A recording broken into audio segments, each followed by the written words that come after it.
오늘 말씀에는 두 번째로 이 바울의 기도가 등장을 합니다. 오늘 기도의 내용을 쭉 보면 첫 번째 기도와 마찬가지로 없는 내용을 구하는 게 아니고요. 제 이야기 들리시나요? 안 들린다고 그러는. 없는 내용을 구하는 게 아니고 있는 내용을 구하는 것입니다. 우리 에베소서 1장에 신령한 복을 교회에 주셨다. 여기서 끝나는 거예요. 실은 하나님 그 신령한 복을 주신 복을 근거로 하여서 바울이 지금 그대로 펼쳐지기를 기도하고 있는 것입니다. 우리의 기도라고 하는 건 뜻이 주님이 가르쳐 주셨죠. 하늘에서 이룬 것 같이 하늘에서 이미 뜻이 이루어진 거거든요. 하나님의 영원하신 작정 속에 여러분을 향한 뜻이 이루어져 있습니다. 뜻이 하늘에서 이룬 것처럼 땅에서도 이루어지이다. 이게 우리가 드려야 될 기도인 거예요. 그러면 하늘에서 이루어진 뜻은요, 땅에서 반드시 성취되게 되어 있습니다. 뜻은, 하나님의 작정은, 계획은 어그러지는 일이 없고 다 이루어지기 때문에 그렇습니다. 그래서 우리도 기도할 때 약속을 가지고, 말씀을 가지고 그렇게 기도 생활을 이어가야 돼요. 없는 거 드리는 기도, 이거는 연약할 때, 어릴 때 하나님이 믿음이 어리니까 그 들어주시기도 하지만, 그럼 우리가 신앙생활을 이제 해나가고 말씀을 배워야 할 때에 이 약속을 가지고 기도를 하면 이게 올바른 성경적인 기도입니다. 그래서 하나님의 약속이 이 땅에 이루어지는데 우리의 기도가 거기에 사용되는 것이죠. 이게 바른 올바른 성경에서 가르치는 기도의 내용이 되는 것입니다. 그래서 오늘 바울이 14절 보면 이러므로 또 이렇게 받고 있죠. 앞의 내용을 계속해서 바울이 받아가고 있는 거예요. 에베소서 1장의 내용을 이어서 확장해 나가면서 이렇게 이어져 가고 있는 것을 알 수가 있죠. 내가 하늘과 땅에 있는 각 족속에게 그랬어요. 자, 여기 이제 이 기도의 내용이 어떤 건지 우리가 감을 좀 잡아야 되죠. 하늘과 땅에 있는 각 족속에게, 여기 족속이라는 말은 한 아버지를 둔 자녀들, 그렇죠? 그러니까 하늘에도 하나님의 백성들이 있을까요, 없을까요? 있고, 이 땅에도, 교회입니다, 이게. 이 땅에도 하나님의 백성들이 있어요. 그 백성들의 본질, 동일 본질은 뭐라 했죠? 하나님이 주신 신령한 복, 성령이라고 했습니다. 아브라함에게도 성령이 역사하시고 그 성령 받은 사람이고, 우리에게도 성령이 역사하시고 우리 성령 받은 사람이죠. 그러니까 그리스도의 피로 말미암아 우리에게 그 복의 내용인 성령이 오셨고, 우리는 예수 안에서 모두가 다 영가족이라고 보통 하더라고요. 우리는 가족이 되었다. 여기 앉은 우리가 가족이고, 저 하늘에 있는 가족들과 이 땅을 살아가는 이 교회, 이게 다 가족인데 이게 하나다 둘이다, 이게 하나라는 거예요. 여기 오늘 이 기도에서, 아니 에베소서 전체에 흐르고 있는 사상의 핵심은 뭐냐면 교회는 하나다 둘이다, 하나다라는 말이에요. 일치. 무엇으로? 하나님이 주신 성령이라고 하는 그 복으로 교회는 하나다.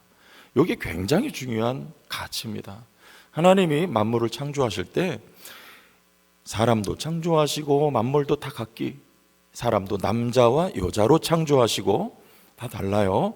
그런데 다 하나예요. 그래서 에베소서 1장에 바울이 이런 표현을 썼어요. 통일. 우리의 소원은 통일. 그 통일이 아니고 하늘에 있는 것이나 땅에 있는 것이 다 그리스도 안에서 통일되게 하려는 것이죠. 무엇으로 통일이 됩니까? 하나님이 주신 복, 성령으로 말미암아 하나가 되는 것입니다. 이 불이 들어올 때 여러분, 전깃줄이 하나가 끊어지면 어떻게 될까요? 불이 안 들어오죠. 이 천지 만물을 하나님이 창조하신 목적은 하나님의 영광이에요. 그 하나님의 영광을 한 걸음 더 깊이 들어가면 하나님의 사랑입니다. 사랑은 하나님의 본질과 속성과 목적이에요. 목적이라는 말은 하나님 자신이 사랑이고 지으신 피조물도 하나님의 사랑의 대상이 되어서 그들을 사랑하시는 하나님, 이 내용이죠. 그 영광을 비추어 내도록, 그리고 하나님이 어떤 분이신 것을 이 피조 세계가 알고 내 백성을 지은 것은 나의 찬송을 위하여 지었다라고 하는 말씀처럼 하나님의 영광을 찬송하기 위해서 하나님이 지으신 것이죠. 그런데 그 영광이 어디선가 단절이 됐다. 그러면 전깃불이 들어오지 않는 것처럼 하나님의 영광이 비춰질 수가 없는 것입니다. 그게 바로 선악과 먹은 이후의 인생들인 거예요. 그 전에는 다 연결되어 있었어요. 아담에게서 아담을 죽여놓고 그리고 하와를 만들지 않습니까? 그리스도를 죽이고 교회를 창조하신 거, 이게 에베소서 5장에 가면 나오는 내용입니다. 그러니까 그 생명으로, 예수의 생명으로 교회를 탄생시킨 것처럼 아담을 죽이고 아담의 생명 갈비뼈로 하와를 만드셨어요. 그리고 나서 성경은 뭐라고 말합니까? 이는 내 뭐 중에 뭐요? 어떻게 잘하세요, 새벽부터. 또 살 중에 살이고 뼈 중에 뼈다, 그런 말을 하잖아요. 이는 나와 다르지 않다. 나다, 곧 너는 나다, 그 말이에요. 그죠? 이 하나예요. 그래서 벗었으나 부끄러워했다 안 했다? 부끄러워하지는 않습니다. 부끄러워할 이유가 없죠. 하나니까. 그런데 선악과 먹고 나서는요, 벗었음을 부끄러워. 이게 이미 단절된 거예요. 너와 내가 독립된 개체가 되는 것이죠. 그리고 사람과 만물 사이에, 무엇보다 하나님과 사람 사이에 단절, 관계 단절. 그리고 사람과 사람, 사람과 만물이 다 쪼개진 거예요. 이것을 다시 하나로 회복시킨 모습이 새로운 피조 세계. 그리고 오늘 에베소서에서 바로 그 내용을 말씀하고 있는 거예요. 그래서 이 하나됨, 연합, 4장 가면 나와요. 성령이 하나 되게 하신 것을 힘써 지키라는 거죠. 이게 이 에베소서의 교회는 하나라고 하는 것을 바울이 계속해서 이야기를 하는 거예요. 그럼 여러분 뒤집어 보면 이 에베소 교회에 지금 어떤 문제가 보입니까? 그래서 바울이 이 편지를 쓴 거 아니에요? 뭔가 교회 안에 문제가 있는 거죠. 빌립보 교회도 마찬가지예요. 너희가 한 마음을 품으라. 그래서 그리스도가 이 땅에 오셔서 죽기까지 하나님 앞에 복종과 순종하신 것처럼 너희가 서로 겸손하고 나보다 남을 낮게 여기는 마음으로 서로 일치하라. 그와 같이 이야기하고 있는 것처럼 지금 에베소 교회도 아마 추측해 보건대 그런 문제가 있어서 바울이 이런 글을 쓰고 있는 거 아닌가 하는 생각을 가져보게 되는 것이죠. 그래서 이러므로 내가 하늘과 땅에 있는 이 교회, 각 족속, 하나님을 아버지라고 부르는 우리 모든 자녀들에게 15절 이름을 주신 아버지 앞에 무릎을 꿇고 바울이 기도를 합니다. 이름을 주셨다는 말은요, 여기 창조하신 하나님, 만물의 창조자로서의 아버지께서 이 피조 세계를 지으시고 이름을 아담을 통해 짓게 하셨지만 실은 하나님께서 하신 것이죠. 아담을 대리 통치자로 세우셨기 때문에. 그래서 그 아버지 앞에 보통 유대인들의 기도 관습은 서서 기도하는 거예요. 바리새인들이 우리 복음서에 보면 서서 기도하죠. 근데 여기 무릎을 꿇고 기도한다는 말은 간절히 바울이 기도를 하고 있는 것입니다. 여러분, 우리가 기도할 때 하나님이 이루신, 말씀하신 내용을 가지고 간곡히 기도하는 거예요. 여러분, 세 겹줄 기도 제목 나누셨는데 그것이 하나님의 말씀에 근거한 것인 줄 여러분 믿으십니까? 여러분, 자녀를 위한 거, 물질을 위한 거, 사업을 위한 거, 내 내면을 위한 거, 어느 누구를 위한 거, 이걸 다 어디다 갖다 연결시키면 돼요? 그의 나라와 그의 의를 구하라. 하나님의 통치권과 하나님의 다스리심 속에 이 모든 것들이 소용되기를 원합니다. 여러분, 여기다 갖다가 잇대어서 하나님 앞에 기도를 드리세요. 그게 하나님의 약속 아래에 있는 기도가 되는 줄 믿습니다. 목적이 뭐냐 이거죠. 왜 이걸 구하냐? 나에게 하나님이 이래서 이게 필요합니다. 왜 건강이 필요하냐? 하나님이 이래서 건강이 필요합니다. 뭐예요 목적이? 하나님입니까? 그럼 그게 약속 안에 있는 거예요. 여러분, 그것을 가지고 하나님 앞에 바울처럼 무릎을 꿇고 기도하는 거예요. 마음의 무릎, 간곡히 기도하는 것입니다. 여기 하나님 기도의 응답이 있는 거예요. 하나님의 약속은 반드시 성취되기 때문에 그래요. 자, 그래서 첫 번째 뭘 구하냐면 16절 같이 한번 읽어주세요. 시작. 그의 영광의 풍성함을 따라.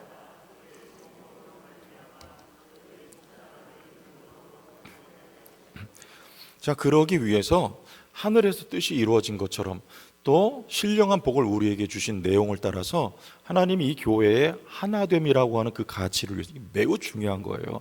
이게 하나님의 나라와 그 일을 구하는 거예요. 이게 되면 다 되는 거예요. 그것을 위해서 우리에게 먼저 속 사람을 능력으로 강건하게 해달라. 로마서에도 이 바울이 속 사람이라고 하는 그런 표현을 쓰고 또 고린도서에도 이 속 사람이라는 그런 표현을 씁니다. 요즘에는 여러분 성형 미인들이 많잖아요. 얼굴 다 이렇게 돈 들여가지고 뜯어 고치니까 비스무리해요. 대부분 다 성형 미인들은. 우리 교회도 성형 미인들이 계신가요? 거기 웃는 분들 성형하셨어요? 성형하지 말라는 말이 아니에요. 저도 기회가 없어서 못했지 아마 돈 좀 있었으면 많이 했을 거예요. 견적이 많이 나왔겠죠. 근데 기회가 없어서 못한 것뿐입니다. 성형도 하시고 다 예쁘게 하세요. 나쁜 거 아니고 좋은 겁니다. 하나님이 또 여력을 주시면 뭐 그렇게 하는 거니까. 어쨌든지 성형 미인들이 많은데 여러분 여기 성경은 우리 겉사람은 뭐하고 낡아지나 속사람은 날로 새롭도다. 우리 고린도후서 4장 16절에 나오는 말씀 아닙니까? 이 속사람이 더 중요한 것입니다. 이 속사람은 여기에 성령이 내주하시고, 그렇죠? 또 그에 반응하는 우리의 인격, 신앙 인격, 여기 이 속사람이라고 하는 것이죠. 그래서 그 속사람을 능력으로 강건하게 해달라. 왜냐하면 속사람이 강건해야 될 이유가 있어요. 우리 아마 한 10여 년 전인가요? 그 놈놈놈이라는 영화가 있었는데요. 그림 한번 보여주시면 아마 금방 와 닿을 텐데, 무슨 놈이에요? 읽어봐요. 시작. 좋은 놈, 나쁜 놈, 이상한 놈. 그래서 이병헌 씨하고 뭐 정우성 씨하고 송강호 씨랑 나오는데, 여러분 우리가 살아가는, 치워주시고, 이 세상에는요 어느 단체든지 다 좋은 놈이 있고 나쁜 놈이 있고 이상한 놈이 있어요. 믿습니까? 근데 그게 어디도 있어요? 교회도 있어요. 교회도 좋은 놈 있고요, 좋은 놈, 나쁜 놈 있고요, 나쁜 놈, 그리고 이상한 놈이 있어요. 나쁜 놈보다 더 아리까리한 건 이상한 놈이에요. 이게 또 이상한 사람이 있어요. 막 대화도 안 되고 뭐 어떻게 할 수가 없어요. 이게 나쁜 놈은 회개하고 고치면 되잖아요. 근데 이상한 놈은 이거 어떻게 고쳐줄 줄을 모르는 거예요. 여러분, 그런데 이 교회 공동체 안에도 다양한 사람들이 있어요. 여러분, 그럼 어디가 강건해져야 되겠습니까? 속 사람이 강건해져야 되는 거예요.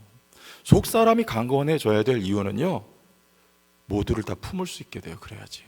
그래서 성경 보세요. 자, 4장 2절 오른쪽 보면 금방 나오죠. 4장 2절 한번 읽어봅시다. 시작. 모든 겸손과 온유로 하고 오래 참음으로 사랑 가운데서 서로 용납하고, 이렇게 되는 거예요. 여기 왜 모든 겸손, 온유, 오래 참음, 용납, 이게 왜 있습니까? 좋은 놈, 나쁜 놈, 이상한 놈이 있기 때문에 그런 거예요. 여러분, 지도자는요 나하고 맞는 사람만 품으면 그건 지도자 자격이 꽝인 거예요. 지도자는요 바다와 같아야 되는 거예요. 바다는요 이 육지에서 흘러나오는 그 물을 바다가 다 품는 거예요. 어떤 물이 흘러나옵니까? 더러운 거 다 흘러나오잖아요. 각 하천에서, 각 지류에서 흘러나오는 물을 바다가 그걸 다 품어요. 그게 지도자예요. 이 사람은 나한테 맞아서 품고 저 사람은 나한테 안 맞아서 내친다. 그러면 나중에 내 주변에 남을 사람이 아무도 없습니다. 교회도 마찬가지예요. 나하고 맞는 사람하고만 교제하면 여러분 그게 무슨 교회가 되겠어요? 교회는 뭐다? 하나다, 둘이다. 교회는 일치된 공동체예요. 성령으로 하나 된 공동체예요. 그러니까 우리가 속 사람이 무엇으로? 성령으로 말미암아 강건하게 돼야 되는 것입니다. 이게 내 힘과 노력이 아니라 내 힘과 노력이 들어가야 되는 거 맞아요. 거기에 하나님의 능력과 역사가 임하는 거예요. 가만히 있어서 되는 건 아닙니다. 여러분 설교 준비도 안 하고 맨입으로 나와서 떠들면 그거 되는 거 아니에요. 간혹 될 때가 있어요. 은혜로 할 때가 있습니다. 그게 매번 안 돼요. 제가 그거 아주 고민한 적이 있어요. 왜 어떤 때는 좀 부족한데 성령이 도와주셔가지고 뭐 그래도 2루타라도 치고, 어쩔 때는 또 그날도 부족한데 0 삼진 아웃이냐, 왜 그러냐? 제가 고민 많이 했어요. 책임지라는 말이에요. 뭐지라? 모든 게 다 은혜로 덮어지는 거 아니라는 말입니다. 하나님이 필요할 때 은혜로 덮어주세요. 그러나 우리의 노력과 공의, 나의 책임이 들어가야 되는 거예요. 거기에 하나님의 능력과 역사가 임해서 거기서 하나님의 역사하심이 폭발하는 것이죠. 그러니까 여러분, 여기 성령의 능력으로 말미암아 우리의 속사람이 강건하게 됩니다. 그러나 우리도 가만히 있으면 되는 건 아니에요. 여러분, 싸워야 되고요, 때로는 갈등해야 되고요, 때로는 아파해야 되고요, 때로는 뒤로 물러설 때도 있어야 되고요. 그런 과정들을 겪으면서 눈물을 흘려가면서 안 되는 건 절감하면서, 그러나 그 가운데에서도 바울이 지금 기도하고 있지 않습니까? 하나님이 응답하시고 도와주셔서 우리의 속사람이 강건하여져 가는 과정이 있고, 결국엔 여러분 점점 강건하여져서 이 말씀처럼 다른 사람을 품을 수 있는 성도가 되시길 바랍니다. 그래 우리 교회가 하나가 되어가고, 두 번째는 우리의 신앙의 기초가 어디냐, 이게 분명해야 돼. 17절 시작. 믿음으로 말미암아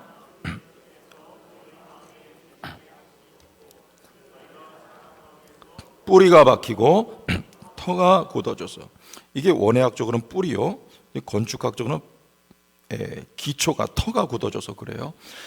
뿌리가 튼튼하면요, 그 위에 이제 나무가 자랄 수 있고, 건물을 지을 때 기초가 반듯하고 깊으면 그 위에다 얼마든지 건축물을 올릴 수가 있듯이, 우리의 신앙생활에 교회를 위하여 가장 중요한 기초가 뭐냐, 그게 바로 여기 사랑이라는 거죠.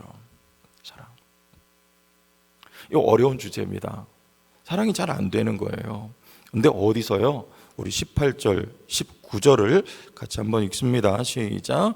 능히 모든 성도와 함께 지식에 넘치는 그리스도의 사랑을 뭐하고? 알고. 여기 알고. 안다는 건 이건 그냥 지식으로 아는 거 아니에요. 여기 인격적인 알입니다. 인격적인 거는요, 여러분 말씀드렸죠. 여러분 이런 과정들이 필요한 거예요. 계속 부딪혀야 되는 것이고요. 그리고 내가 참 연약하다는 것을 깊이 깨달아야 되는 것이고요.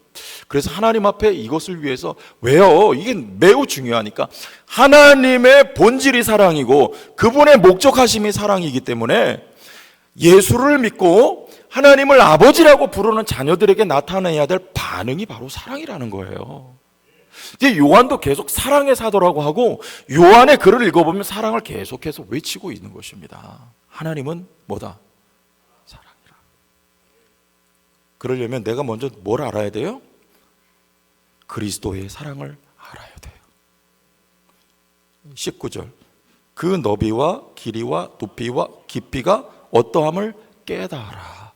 여러분, 우리가 사랑을, 누군가를 사랑하기에 앞서서 하나님이 사랑이신 것과 하나님이 나를 얼마나 사랑하셨는지 예수 안에서, 그래서 하나님이 나에게 성령을 넣어주시고 그 성령으로 말미암아, 그 도우심으로 말미암아 나도 사랑할 수 있도록 역사해 주시는 사랑의 하나님이신 것을 믿으시길 바랍니다. 내가 경험해야 돼요. 여기 안다는 말은요, 경험한다는 말입니다. 하나님의 사랑을 경험하기를 원합니다. 언제 경험합니까? 부흥회 할 때, 수련회 가서 아이들이 눈물 흘리고 하나님 앞에 사랑을 고백합니다. 그런 단회적인 거 필요합니다. 그러나 우리의 하나님의 사랑을 알면요, 오늘, 어제, 그리고 내일, 날마다 여러분 맞닥뜨려진 모든 현실과 때로는 그것이 문제와 어려움 속에서 하나님의 사랑을 여러분들, 심지어는 여러분의 실패 속에서도 하나님의 사랑을 우리는 깨달아 알아가게 됩니다. 나는 실패했는데 하나님이 날 버리지 않으세요. 실패하는 과정을 걸어가고 있는데 하나님은 간섭하세요. 하나님은 거기서도 필요한 것을 채워주세요. 뭐라 책망하지 아니하시고, 하나님은 내가 아버지 앞에 돌아왔을 때 뜨겁게 맞아주시고 안아주시는 그리고 나를 다시 세워주시는 사랑의 하나님을 청년들은 아직 잘 모르지? 앞으로 알게 될 거야.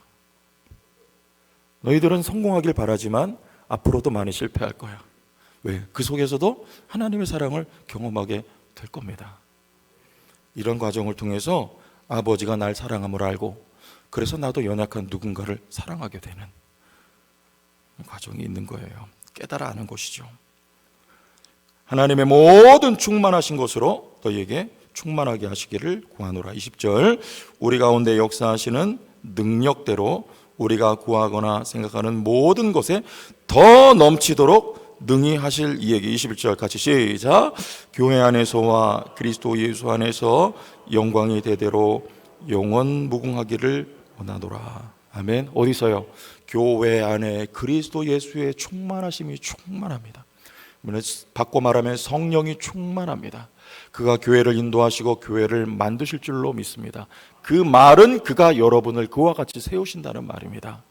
사랑이라고 하는 주제는 어려워요. 왜? 안 되거든요. 그것을 시인해야 돼요. 그래서 지금 바울이 무릎을 꿇고 기도하고 있는 것입니다. 우리에게 없어요. 누가 주셔야 됩니까? 그분이 주셨고 또 주셔야 돼요. 구원론에 있어서 임의와 아직 아님이라고 하는 이 구분은 그래서 매우 중요한 것입니다. 임의가 와 있어요. 성령이 와 있습니다. 하나님의 사랑이 여러분 안에 부은 바 되어 있습니다. 이미. 그러나 아직 아님이라고 하는 긴장이 있는 거예요. 이게 필요한 거예요. 그래야 우리가 기도합니다. 하나님은 승리를 우리에게 주셨어요. 여러분 승리를 가졌습니다. 생명이 여러분 안에 들어가 있습니다. 이것을 확보하고, 이게 중요한 거예요. 승리를 우리가 갖고 하나님은 우리에게 살아보라는 거예요. 살아가면서 많은 일들을 겪으면서 어느 것이 옳은 것인지 어느 것이 옳지 않은 것인지를 너희가 분별하여 책임 있는 자리로 옳은 것을, 아버지 하나님을, 그가 진리인 것을, 그리고 사랑이 좋은 것임을 알아 선택하는. 성경은 우리에게 완전을 요구하는 것이 아니고요, 자라남을 원하는 것입니다. 그래서 우리는 힘든 거예요. 여기 사랑이 없거든요. 우리는 계속 받아야 됩니다. 능력을 공급받아야 됩니다. 하나님은 여러분의 능력을 공급해 주십니다. 은혜를 공급하여 주십니다. 사랑을 공급하여 주십니다. 그분은 주시는 분이고 우리는 받는 존재라는 것을 하나님은 명확히 해 놓으신 것입니다. 바울처럼 교회를 위해서, 여러분의 자신을 위해서 기도하시길 바랍니다. 하나님은 사랑입니다. 여러분도 사랑으로 반응하시길 바랍니다. 그 외의 모든 것은 하나님이 더하여 주시는 은혜가 있을 줄로 믿습니다.